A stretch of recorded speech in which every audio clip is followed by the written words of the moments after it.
Selamat pagi, apa kabar hari ini anak-anak? Pak Eko berharap kalian semuanya dalam keadaan yang baik dan sehat bersama keluarga kalian di rumah. Baik, hari ini kita akan bersama-sama mengikuti kegiatan MPLS hari yang keempat, hari yang terakhir. Nah, materinya apa? Materinya tentang ini. Kita baca sama-sama. Yuk, kita baca bersama-sama. Belajar efektif. Pinter. Hari ini kita akan mengetahui apa itu belajar efektif. Yang pertama, istilah belajar. Yuk kita baca sama-sama ya. Kita baca bersama-sama. Belajar adalah kegiatan atau usaha yang dilakukan untuk memperoleh pengetahuan, sikap, dan keterampilan. Pinter. Semuanya sudah bisa membaca. Ya, jadi anak-anak, belajar itu adalah sebuah kegiatan. Kegiatan yang bagaimana? Kegiatan yang dilakukan tujuannya untuk memperoleh atau mendapatkan pengetahuan, mendapatkan sikap, mendapatkan keterampilan. Jadi, kita belajar itu tujuannya adalah supaya kita mendapatkan pengetahuan. 1 ditambah 1 itu 2. Ini pengetahuan. Ternyata membuang sampah sembarangan itu bisa menyebabkan banjir. Ini pengetahuan. Kemudian yang berikutnya, sikap. Ternyata sebagai manusia kita harus memiliki sikap yang baik terhadap sesama, saling membantu. Nah, ini memperoleh sikap-sikap yang baik. Lalu keterampilan. Ketika kita belajar menulis misalnya, atau belajar membaca, dengan sendirinya ketika kita belajar menulis ataupun membaca, kita pasti akan mendapatkan keterampilan menulis yang baik bagaimana, keterampilan bagaimana membaca dengan baik. Nah, jadi itu maksudnya belajar, yaitu kegiatan atau usaha yang dilakukan untuk memperoleh pengetahuan, sikap, dan keterampilan. Belajar itu juga diartikan sebagai kegiatan berlatih. Bagaimana maksudnya? Apa ini maksudnya? Belajar juga diartikan sebagai kegiatan berlatih. Maksudnya begini, ketika kalian belajar, itu berarti kalian juga sedang melatih dirimu. Misalnya kalian belajar membaca, berarti kalian sedang melatih, sedang berlatih, sedang melatih diri untuk membaca.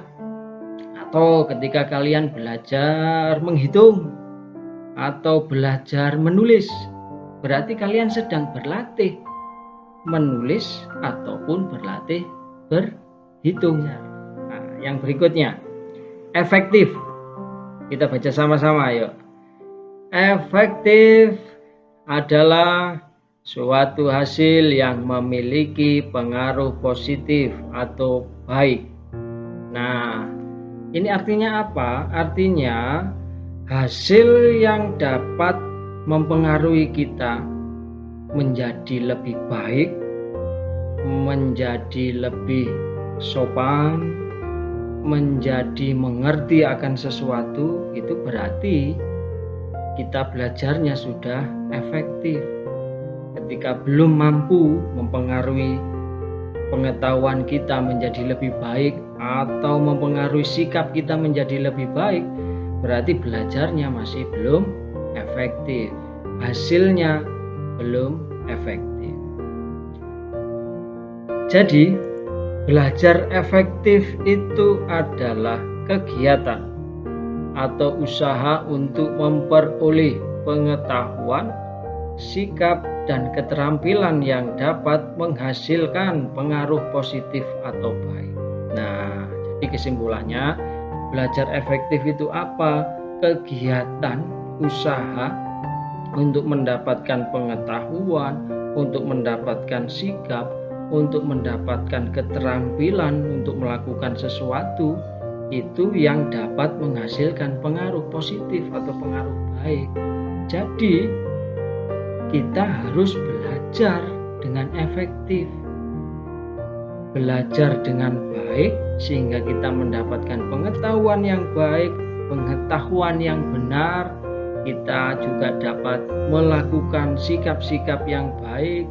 Kita juga terampil membaca, terampil menulis, terampil berkomunikasi, berbicara dengan orang lain, dan itu menghasilkan yang baik, perubahan yang baik dalam diri kita ketika kita sudah dapat melakukan belajar efektif. Nah, kemudian yang berikutnya, ada syaratnya atau tidak ya? Apa yang harus dilakukan supaya mendapatkan hasil yang baik, supaya bisa melakukan belajar efektif itu seperti apa? Mari kita ikuti tampilan yang berikutnya. Nah, ketika kita ingin belajar efektif itu dibutuhkan sesuatu. Kalau lihat kotaknya ini, coba kita hitung sama-sama. Kotaknya ada berapa ini? 1, 2, 3, 4, 5. Nah, ini kotak kosongnya yang belum ada tulisannya ada 5. Itu tandanya kita belajar efektif itu membutuhkan 5 hal. Apa saja? Kita lihat satu persatu. Oke, ini kita baca sama-sama ya. Tumbuhkan motivasi untuk belajar dengan pertanyaan seperti ini. Mengapa saya harus belajar? Untuk apa saya belajar? Nah, itu yang pertama dibutuhkan kalau kita ingin belajar efektif. Tumbuhkan motivasi untuk belajar. Tumbuhkan semangat untuk belajar. Caranya bagaimana? Ya dengan menanyakan itu tadi. Menanyakan pertanyaan yang ada di layar itu kepada diri kita. Mengapa saya ini harus belajar ya? Mengapa? Untuk apa saya harus belajar? Nah, cara menumbuhkan motivasi dengan menanyakan itu kepada diri kita. Yo, kenapa ya aku harus belajar? Kenapa kira-kira harus belajar? Oh, biar pinter, biar dapat nilai yang baik, supaya bisa melakukan sesuatu, terampil melakukan sesuatu yang baik. Pinter, itu. Ya. Nah, ketika kita sudah menumbuhkan motivasi untuk belajar, kita tentunya juga akan semangat untuk belajar. Yang kedua, ini yang kedua. Yuk kita baca bersama-sama ya. Yang kedua yang dibutuhkan dalam belajar efektif. Buatlah jadwal belajar yang rutin dan teratur. Nah, siapa di antara kalian yang sudah mulai atau sudah pernah membuat jadwal belajar yang rutin dan teratur? Ya toh? Kalau mau belajar efektif, buat jadwal di rumah. Oh, aku belajar dari jam 5 sore sampai jam 7. Oh, hari Senin aku belajar ini. Oh, hari Selasa aku belajar itu dari jam ini sampai ini. Nah, dibuat jadwalnya. Ya seperti jadwal pelajaran juga boleh. Itu. Yang ketiga. Yang ketiga adalah, ayo kita baca lagi bersama-sama ya. Siapkan fasilitas belajar seperti tempat belajar, alat tulis, buku catatan, dan latihan buku pelajaran. Nah, ini yang dibutuhkan yang ketiga. Siapkan fasilitas belajar. Makanya Orang tua kemarin sudah membeli buku tulis, buku gambar, dan juga sudah memesan buku paket. Nah, itu dimaksudkan ini, menyiapkan fasilitas belajar, ya toh. Tempat belajarnya juga disiapkan. Apakah harus bagus? Ya tidak juga. Yang penting ada tempat untuk belajar. Di ruang tamu mungkin, kalau tidak punya tempat sendiri, nah, alat tulis, buku catatannya disiapkan. Ya, lalu apalagi yang kita butuhkan berikutnya? Nah, ini penting sekali juga ini, ya toh. Apa ini? Jaga kesehatan tubuh, Peter. Jaga kesehatan tubuh. Itu penting. Karena apa? Kalau kita tidak sehat, badan kita sakit, nah kita tidak bisa belajar dengan efektif. Iya toh? Makanya makan yang teratur, minum yang teratur, waktunya istirahat harus beristirahat. Kita jaga kesehatan, waktunya belajar, belajar. Yang terakhir, apa yang dibutuhkan dalam belajar efektif? Oh, ini. Yuk kita baca bersama-sama ya. Berdoalah sebelum dan sesudah belajar. Coba angkat tangan di sini, siapa yang sudah memulai ketika mau belajar itu sudah berdoa dulu, dan selesai belajar pun juga berdoa. Ada? Ada itu ya.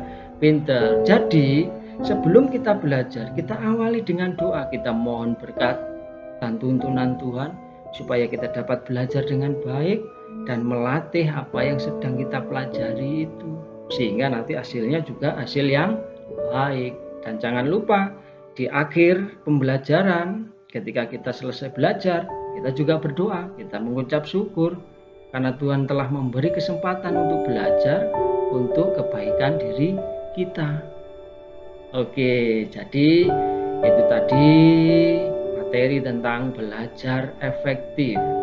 Ya, terima kasih. Yang berikutnya kita akan lihat program sekolah. Pembelajarannya seperti apa sih? Ini kok masih di rumah terus? Kok enggak ke sekolah? Nah, setelah ini Pak Eko akan jelaskan itu. Oke. Baik, kita akan lanjutkan yang berikutnya. Seperti apa pembelajaran di masa pandemi COVID-19 ini di sekolah kalian, di sekolah kita, SD Katolik Mardiwiata 2 Malang, di tahun pelajaran 2020-2021. Nah, kita ikuti bersama. Nah, ini, yuk kita baca bersama-sama ya. Pembelajaran jarak jauh, belajar dari rumah. Nah, ini anak-anak. Jadi pembelajaran yang akan kalian alami bersama Bapak Ibu Guru dan juga teman-teman itu adalah pembelajaran jarak jauh. Kalian belajar dari rumah, Bapak Ibu Guru mengajar di sekolah. Nah, untuk itu pembelajaran jarak jauh ini dilakukan dengan cara seperti apa? Nah, kita bisa lihat ini ya. Jadi pembelajaran jarak jauh itu bisa dilakukan secara daring. Apa maksudnya? Daring, dalam jaringan. Nah, itu artinya berarti ada jaringan yang menyatukan kita di tempat yang berbeda-beda. Nah, itu berarti pembelajarannya jarak jauh di dalam jaringan. Lalu akan menggunakan konten pembelajaran apa atau aplikasi seperti apa? Nah, ini nanti untuk pembelajaran jarak jauh dengan daring dalam jaringan itu nanti menggunakan Google Classroom. Menggunakan Google Classroom. Bagaimana, seperti apa langkah-langkahnya? Nanti kita akan lihat video tutorialnya ya setelah penjelasan ini. Kemudian juga menggunakan WhatsApp untuk informasi komunikasi orang tua dengan guru. Lalu nanti bisa juga ketika guru mengajar secara online, menggunakan Google Meet atau mungkin menggunakan Zoom. Gurunya ngajar di sekolah, kalian belajar di rumah menggunakan perangkat yang kalian miliki di rumah, laptop mungkin atau handphone. Nah, itu ya pembelajaran jarak jauh dalam jaringan. Nanti akan menggunakan Google Classroom. Lalu yang berikutnya, pembelajaran jarak jauh ini juga bisa dilakukan luring di luar jaringan. Nah, berarti tanpa harus ada jaringan, kalian dapat belajar di rumah dengan apa? Dengan dengan buku-buku yang kalian miliki, yang sudah dipesan dari sekolah, dari buku paket, dari rangkuman, modul-modul rangkuman yang diberikan Bapak Ibu guru mungkin, atau belajar dari benda-benda yang ada di sekeliling rumahmu, di dalam rumahmu maksudnya, ya. Nah, itu bisa jadi sarana untuk belajar. Atau juga ini visitasi. Ini apa maksudnya visitasi? Nanti guru kelas dan guru matematika itu akan mendatangi kalian di rumah melakukan visitasi. Tetapi visitasi ini hanya diprioritaskan hanya untuk anak-anak atau peserta didik yang membutuhkan saja. Yang tidak membutuhkan, ya nanti untuk sementara Bapak Ibu guru tidak akan mengunjungi kalian. Kemudian tadi tentang daring ini, ya, nanti Google Classroom ini akan dibuat oleh Bapak Ibu guru. Google Classroom ini apa tuh? Kelas virtual, ya, Google Classroom ini kelas virtual. Bukan kelas sungguhan ada kayak bangunan kamu di sekolah begitu, bukan, tapi kelas yang menggunakan jaringan internet, namanya Google Classroom. Nah, nanti guru kelas akan membuat kelas tematik, gitu. Kalau guru bidang studi nanti akan membuat kelasnya untuk guru bidang studi. Contohnya nanti kelas 3A tematik. Berarti nanti kelas itu dibuat oleh Bu Fani. Kemudian contoh kalau itu guru bidang studi, ya Pak Eko kan ngajar agama tuh kelas 3A dan 3B. Berarti Pak Eko nanti akan membuat kelas 3A agama, kelas 3B agama. Berarti nanti yang kelas 3A join kelas ke kelas 3A agama dan juga join kelas ke kelas 3A tematik. Begitu juga anak-anak yang lainnya akan join kelas sesuai dengan kelas kalian masing-masing. Bagaimana join kelasnya, langkah-langkahnya seperti apa, nanti akan dijelaskan melalui video tutorial setelah penjelasan ini. Yang berikutnya, tujuan pembelajaran jarak jauh ini supaya apa? Gunanya apa? Tetap ini bermanfaat meskipun belajarnya jarak jauh. Nah, ini yang pertama, mendapatkan pengalaman belajar yang bermakna. Nah, nanti Bapak Ibu guru akan merancang supaya kalian itu mengalami pengalaman belajar yang bermakna. Makanya belajarnya di rumah secara daring, juga divariasi, juga secara luring yang memanfaatkan buku yang kamu miliki di rumah, kemudian benda-benda yang ada di rumah, sehingga kalian mengalami sesuatu yang baik, berlatih di rumah untuk mendapatkan pengetahuan, sikap, dan juga keterampilan, di mana tadi Pak Eko sudah jelaskan. Lalu yang kedua ini kita baca sama-sama. Yang kedua, membangun atau mengembangkan kecakapan hidup. Maksudnya apa? Tujuan belajar ini nanti supaya kalian itu membangun, mengembangkan kecakapan hidup. Apa tuh Pak Eko kecakapan hidup? Contoh, mandiri. Nah, ketika tadi kalian membuat jadwal belajar, itu berarti sudah salah satu contoh kalian membangun, mengembangkan kecakapan hidup. Ya toh? Disiplin. Oh, ini waktunya belajar.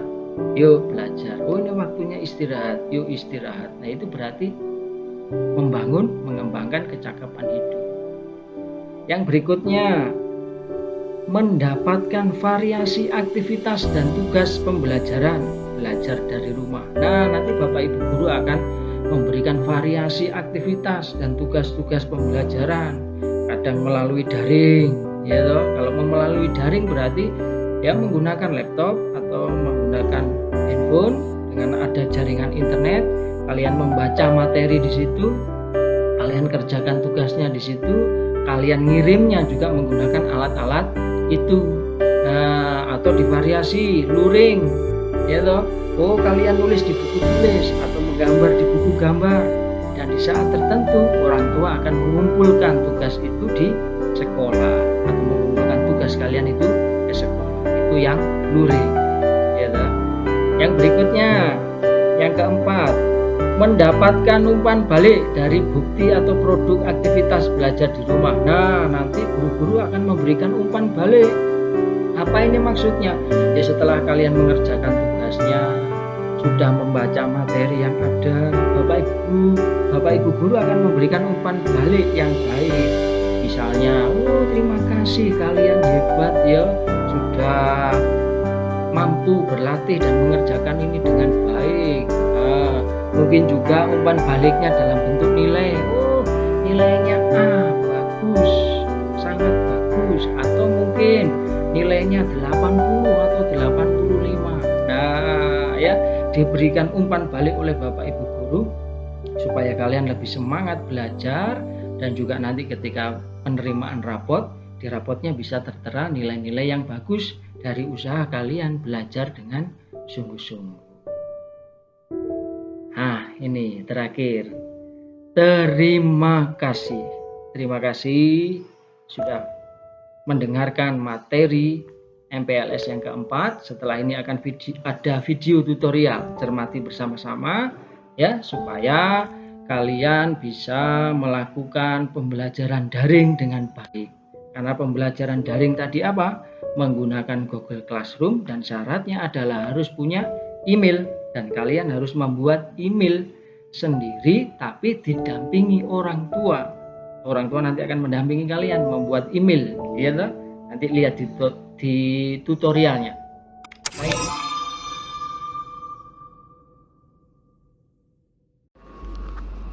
Baik Bapak Ibu dan anak-anak, kali ini kita akan mencoba membuat akun Google Classroom. Pertama-tama yang kita lakukan adalah buka Google Classroom melalui browser. Terserah mau Google Chrome atau Mozilla Firefox. Saya coba ini. Lalu di sini, di mesin pencarian Google itu, atau boleh di sini diketik Google Classroom, lalu tekan enter. Nah, setelah itu pilih yang Google Classroom, klik, ditunggu sebentar. Nah, ketika tampilannya seperti ini, pilih login Google Classroom, diklik. Setelah itu akan muncul akun. Nah, di sini jangan memasukkan akun orang tua, tetapi kalian anak-anak buat akun baru. Klik buat akun ini untuk diri sendiri. Nah, di sini kalian akan mengetikkan nama lengkap kalian. Ada nama depan, nama belakang. Misalnya nama lengkapmu adalah Mikael Gabriel Rafael Azarel, kan ada 4 kata. Pilihlah 2 kata itu di nama depan, 2 kata nama belakang. Misalnya Mikael Gabriel Rafael Azarel. Nah, itu. Nah, secara otomatis Google akan membuat rekomendasi nama. Ini rekomendasi namanya. Atau kamu mau membuat nama yang lain, Mikael Gabra. Nah, kita lanjutkan dulu. Untuk kata sandinya terserah. Yang penting 8 karakter. Ya, 8 karakter. Ya, 8 digit yang isinya adalah huruf, angka, dan simbol. Ya, huruf, angka, dan simbol. Huruf itu A sampai Z, angka itu 1 sampai 0, terus simbol itu tanda tambah, kurang, tanda seru, seperti itu. Ya, ini misalnya Pak Seto membuat seperti ini.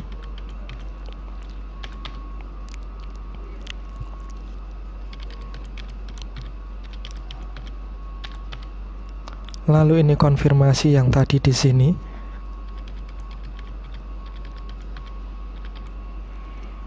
Lalu berikutnya. Nah, tidak bisa kan? Telah digunakan. Maka kalian harus memilih salah satu di sini. Misalnya ini. Nah, ini. Lalu berikutnya. Klik. Ini nomor telepon opsional. Maksudnya opsional itu terserah, hanya pilihan. Mau diisikan nomor telepon yang asli tidak apa-apa, maupun tidak juga tidak apa-apa. Ya, diisi apa tidak terserah.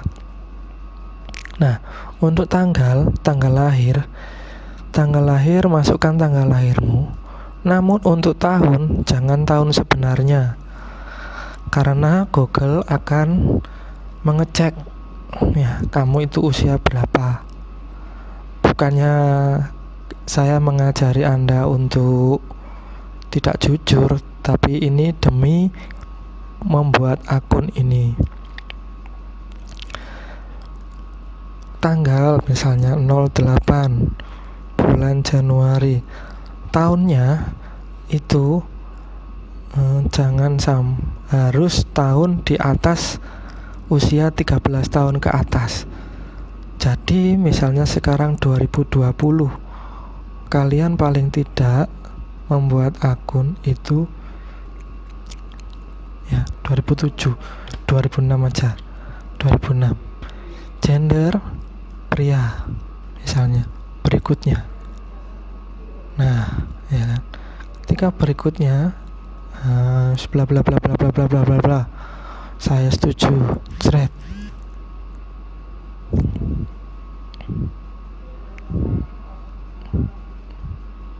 Nah, kalau sudah ada tanda ini, nah ini kan keluar. Sekarang kalian sudah mempunyai akun Google atau akun Google Classroom ya. Ini nama emailmu, namamu, nama lengkapmu, ini nama emailmu ya. Email ini bisa kalian gunakan untuk masuk di Google Classroom. Nah, ini continue. Nah, selamat, kalian sudah membuat akun Google. Nah, tadi namanya ini M. Rafael Azarel Gmail. Ini akun Google. Nah, untuk masuk ke Google Classroom, kalian hanya mencantumkan nama akun Google kalian ini. Nah, demikian cara untuk membuat akun Google. Terima kasih, semoga kalian bisa membuatnya.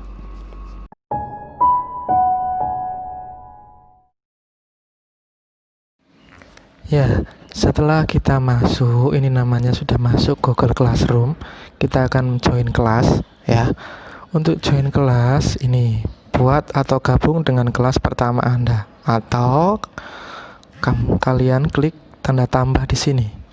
Diklik saja, klik gabung ke kelas. Nah, gabung ke kelas. Di gabung ke kelas ini minta kode kelas kepada pengajar atau guru kalian masing-masing.